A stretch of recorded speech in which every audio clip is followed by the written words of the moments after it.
ተቀባይ የለም።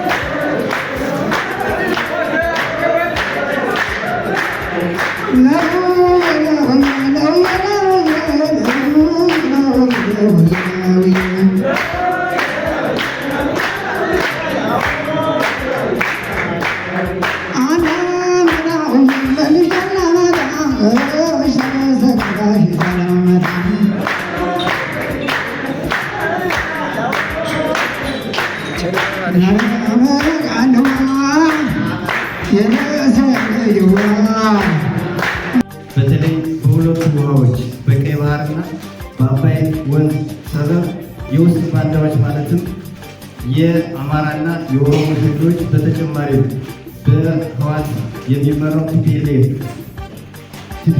ተልዕኮ በመስጠት በሀገራችን የሰላም እጦት አማካኝነት ከኢኮኖሚና ከሶሻል ኢንተራክሽን አኳያ ከፍተኛ ክስረት እየደረሰ ይገኛል። የዚህ ቀውስ ዋነኛ ተጠቂ የሆነው ደግሞ አማራ ክልል በራሱ ተወላጆች በባዕዳን ተልዕኮ ማለት ነው ተቋማትን እያወደሙ ተማሪዎችን ከትምህርት ገበታቸው በማገድ ያልተማረ ማህበረሰብ እንዲኖር አልሞ እየሰራና የጤና ዘርፉና የልማት ተግባራትን ክፉኛ እየጎዳው ይገኛል።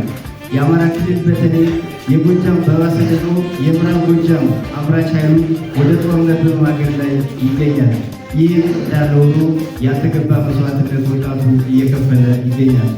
ይህንን መስቀልቅል ወይም የኢኮኖሚና ማህበራዊ ክስረት ለመግታት በተጨማሪ የሰው የሞት መጠንን ለመቀነስ ታሳቢ ያደረገ ጸረ ሰላም ኃይሉ በመጀመሪያ ወደ ሰላም እንዲመጣ በተደጋጋሚ ጥሪ በማቅረብ አሊያ አሻፈረኝ ያለው ደግሞ በጥምር ጦራችን አማካኝነት የህግ ማስከበር ስራ እየተሰራ ይገኛል።